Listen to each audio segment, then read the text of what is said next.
Hey guys, welcome to the podcast. My guest today is Angela Tom. She's a senior director of medical affairs at Orchard Therapeutics, and we talk about the value of management skills and why it's so important for MSLs. It's a great conversation, very unique. We haven't talked about this before. Hope you guys enjoy it. Don't forget to follow me on LinkedIn and check us out. Once a month, we do MSL Talk live, and that's typically the first Tuesday of the month at 1:30 p.m. Eastern Time.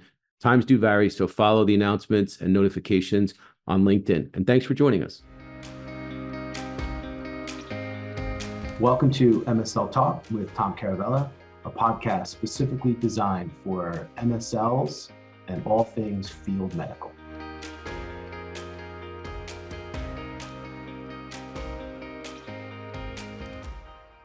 Hey, Angela, welcome to the podcast. How are you? I'm doing well. How's it going, Tom? It's going great, guys. I'm excited to have Angela here. She's one of my buddies that I see on the road. So Angela is a frequent conference goer, and we've been talking about this for a while, and here we are. So I'm excited, and we're going to talk about the importance of management skills. But before we do that, and leadership skills, before we do that, Angela, why don't you do an introduction and tell everybody who you are and where you're from and all that good stuff? Absolutely. My name is Angela Tum. I am the Senior Director of Medical Affairs for the Americas at Orchard Therapeutics, and now wholly owned subsidiary of Kyowa Kirin. And I live in beautiful Tucson, Arizona. So I'm happy to be here, but as Tom mentioned, on the road frequently. Yeah, and guys, and just being respectful for Angela's time, these guys have a million things going on. So I'm just grateful for you being here. And actually, I saw Angela last year at Mass East. We were able to get together. So that reminds me to announce that Mass East is coming up. Who is going? Mass East is a great opportunity for you guys to join the ultimate event for medical affairs, field medical communications. It's a great chance to network with leaders across pharma for 3 days.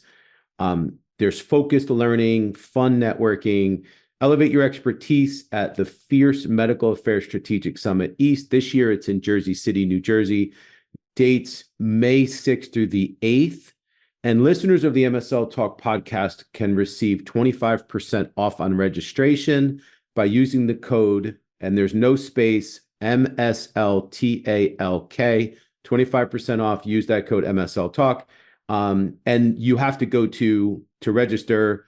It's medicalaffairssummit.com. So it's medaffairsummit.com. So I hope to see you guys in Jersey City. So Angela, let's jump right into it. I guess the first place that we should start is, how did you come up with this topic? So you brought this, we talked about it. You're like, I have a great idea to talk about the importance and the value of management skills. So where did this come about? This has come about in my journey in industry, right? So my background is in healthcare as a nurse practitioner for 20 years, and I came into industry, and I found that I'd been manager and leader in the hospital system, and a manager and a leader in industry, and I found that they have very similar perspectives about people being a player while they're a coach, and not identifying them as unique roles, right? An individual contributor role is unique, and a management leadership role is unique. And the frustration I found in each of those roles in trying to do both, right? Because it's a very different skill set. So it sort of comes forth through my own individual frustration in many roles that I've had. And when I am able to have an exclusively management role, how much better I feel about what I'm doing, because I can keep it top of mind all the time, 100%, versus trying to keep one mind in the, what are my KOLs doing? What do I have next for my territory? At the same time, I'm trying to look at the broad role and keep track of what of all of my team doing? How are they integrating internally and bringing insights in? How are they working cross-regionally? What additional skill sets do I need to bring to them? What training is required to take us to the next level? All of those bits and pieces that are management, but not individual contributor roles. Okay. So let's break that down a little bit because so you use this term, this you say management skills. So what do you mean by that? So the ability to understand each individual's contributor's skill set and how to match that within a team to other skill sets that will provide synergies, right? So you don't want a team where everybody on the team has the same skill set because you lose your ability to reach a full potential, right? If you can bring a diverse skill set into a single team and they learn from each other, the whole team rises, right? And I think being able to take a look at the whole landscape and what's needed, and then the available skill sets in the marketplace, right? Who's available? What skill sets do they bring? And how do you bring those in and leverage them across territories? That's more of a management view. So that's a great, I think that's a great message for leaders, anyone that's listening, not just MSLs themselves, leaders that are listening to this to be aware of what your team makeup is. Is it diverse? How is it diverse? Or what's lacking? What are the skill gaps, maybe on your team, so that when you now have an open position, or if you're building a team, you're focused on making sure that that team is cohesive, it's diverse, and it has a combination of these skills. Is that accurate? Does this seep into the hiring process? Absolutely, 100%. And it's been Super Bowl weekend, so the sports analogy comes to mind, right? So the head coach, he's not going to be the best football player if you put him on the field, right? Right.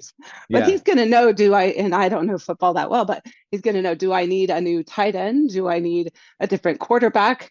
In this particular game with this other team that we're playing against, maybe the second string quarterback makes more sense than the first string quarterback. I don't know. But he's the overall coach, being able to identify what the needs and gaps are and fill them with specific talent. Well, and that's a great way to put it. There's another way I've heard it, and it's like a lot of times you have a team and you assess the talent and skills of that team, and you just make sure that people know that or you make sure that people are on the right seat on the bus. Right. So that everything is working and going smoothly. And you're right. And you know what? It's funny. Like when you look at these coaches, at one point they probably were the best player on the field, but now they're not. Now they're best to figure out what the team needs and how the team dynamic needs to work. So you had mentioned that these management skills are important, and you used the word valuable. Why? Like, tell us why it's so valuable to have these skills. Right. So having the ability to, um, as you said, make a team cohesive.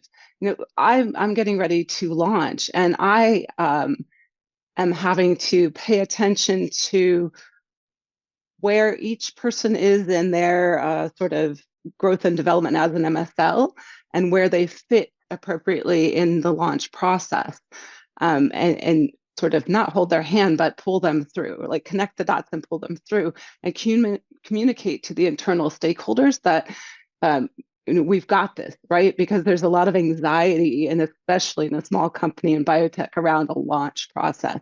And so it requires both the communication skill that says, the East, West, Central MSL has these responsibilities under control, and going to the senior leadership and says, no problem, we've got it. Our centers are ready. Our MSLs are on target.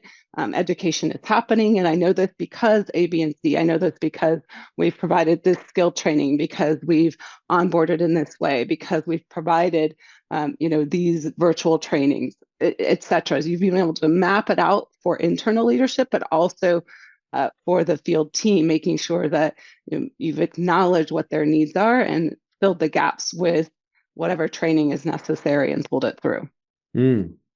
Awesome. I'm thinking, so when we first started talking, I used two words. I said management skills and leadership skills. And I guess I'm kind of, conflating the two. That's the right word. Can you talk about that? Like what is the difference between those two terms?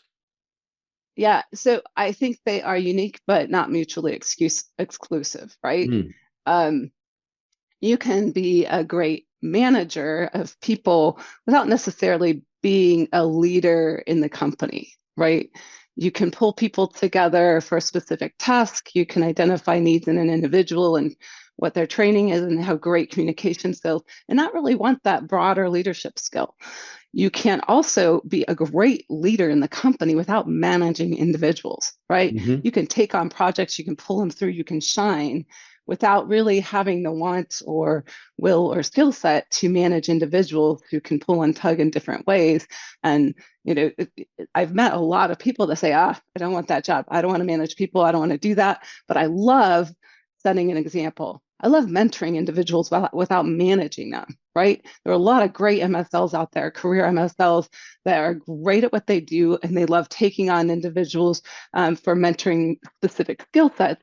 But they don't want to do the day-to-day management. They don't want to deal with pulling through, reporting up to HR or sort of the logistics pieces, figuring out how to hire or fire people, all of those things. Those are management skill sets, and it does take sort of a special attitude towards that. But they're great leaders, right? But they're mm, not managers. right. Yeah, but then looking on the leadership side, when you look at a team, so let's just take any MSL team. Let's just say there's 6 MSLs, 8 MSLs, 10 MSLs. Typically, you might see leaders emerge from that team, individual contributors, but may emerge as leaders or be seen as leaders. So let's talk about that a little bit and how important it is for individuals to be able to kind of flex their muscles if they have the leadership skills. Maybe they could be mentors for others, or maybe they just lead by example. Exactly, exactly. So great leaders, they inspire and provide vision, right? And that could be any individual contributor. It doesn't have to be the manager of the day, right? Um, they can have long-term oversight of skill development for themselves and for their teammates, right? They can take on special projects.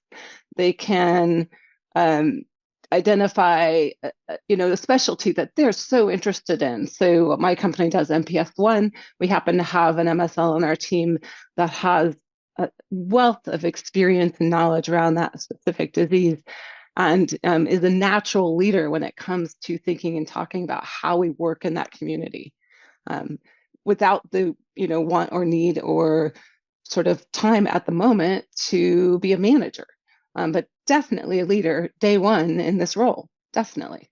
Yeah, and you see that. Some people just have it. It comes really naturally to people. They emerge.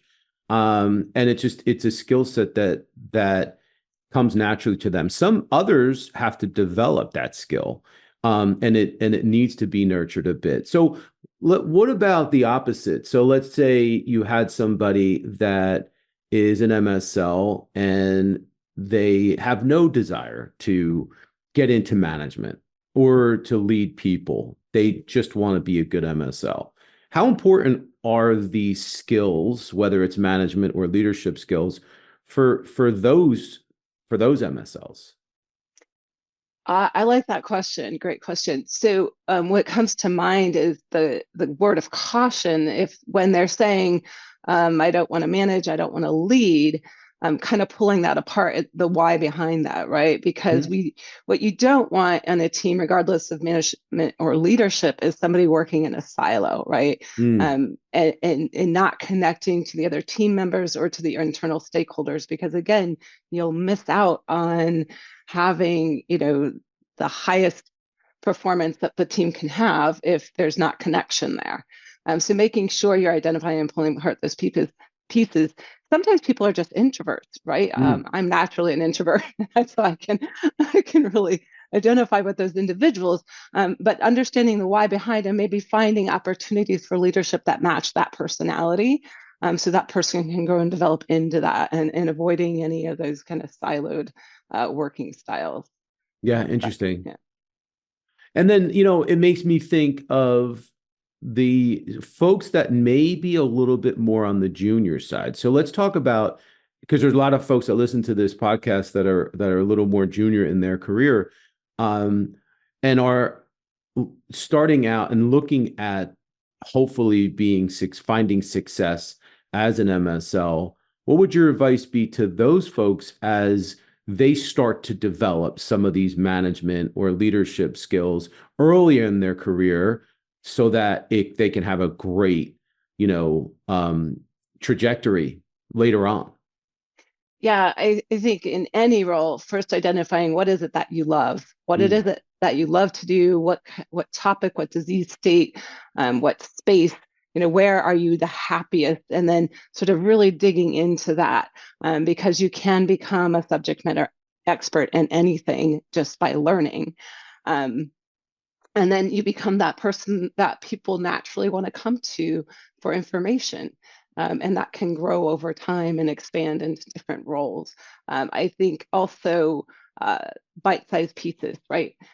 Try to not take on the whole ocean, but maybe just take on the little beach that you're in, and then start expanding that into bigger and bigger pockets of whether it's expertise in a subject matter or a skill set. We always have sort of an IT expert on our team because right. there's always like, and there's a lot of innovation that can happen in those sorts of IT expertise areas. So it doesn't have to be a disease state. It can be just a particular way of doing things, or how the team can work together, or how you create strategy, or but first and foremost, find out what you like to do, because then it just naturally will progress.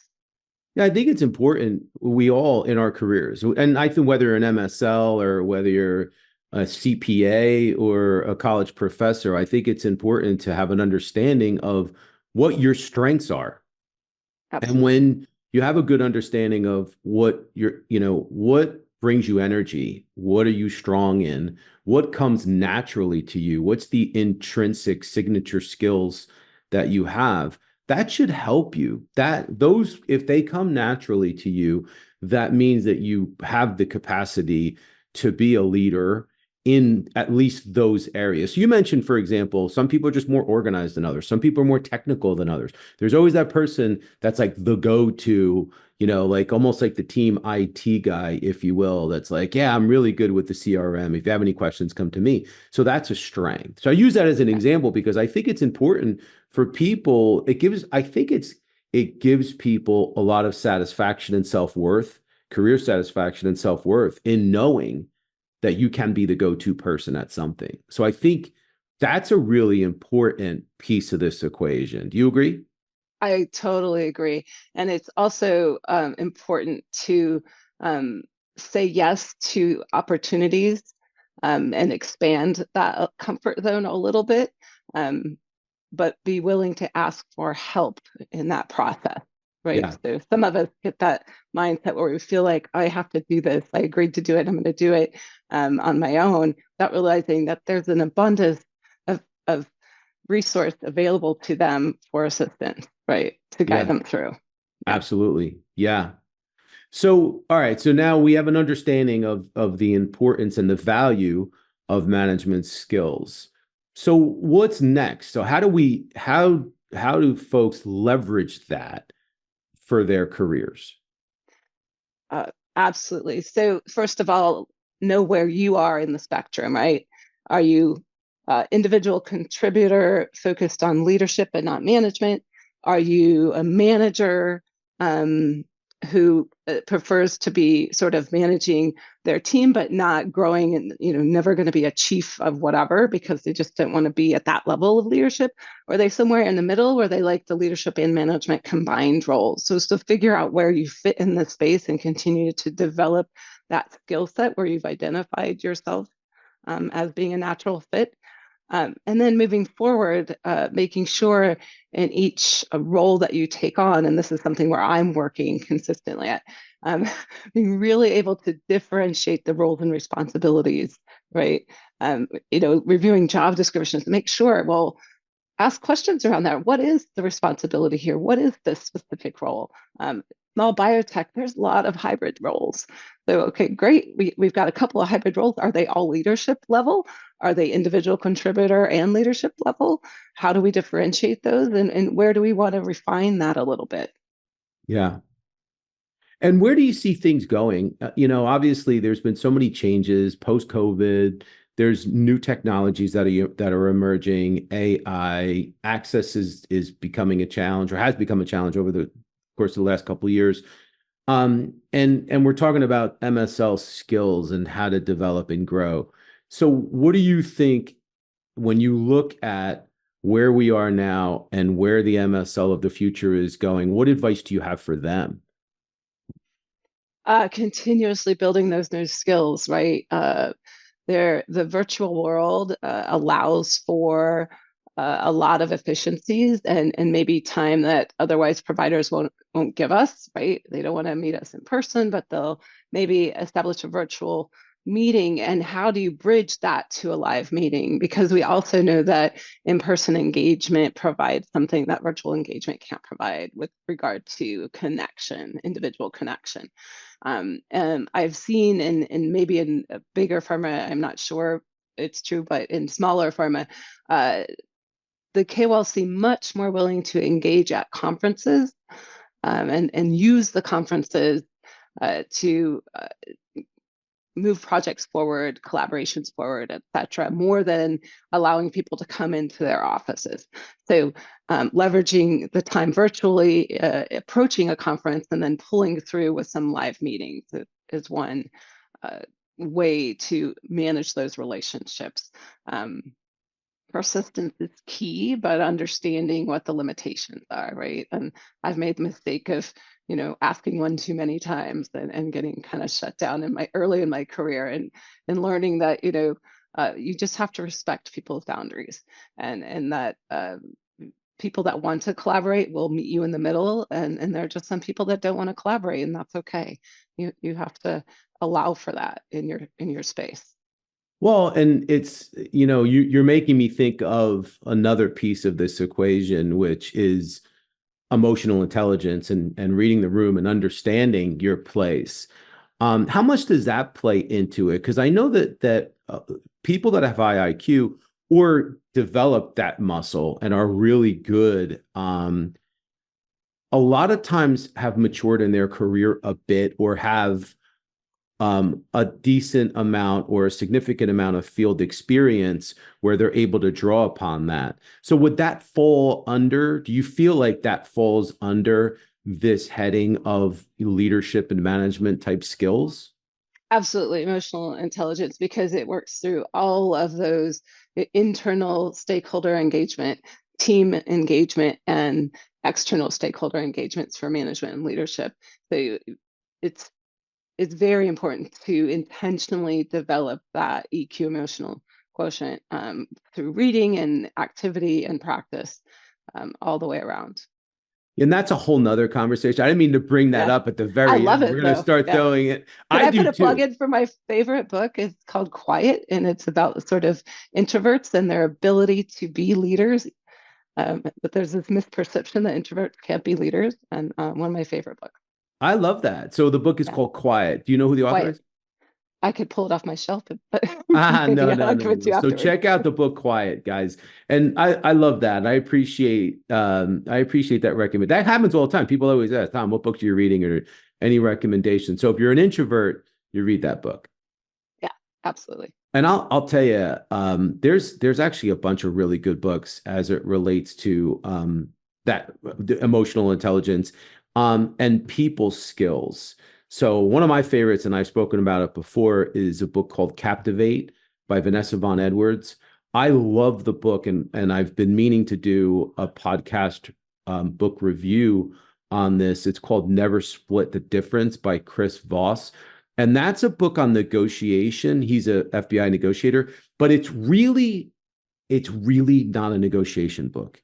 It's a people book. It's really a good book that helps you understand how to be successful in relationships, and talks even about practical advice for relationships, not just from a business standpoint, but a lot of the information that I was able to get from that book. I read it like 3 times. I've been able to use in a lot of different capacities. So I would recommend you guys checking that out. Angela, thank you. Thanks for taking time out of your incredibly busy schedule to talk to us. I appreciate you being here. Always a pleasure. Thanks, Tom. All right, guys. Thanks for listening. Join us next time, and appreciate all your support.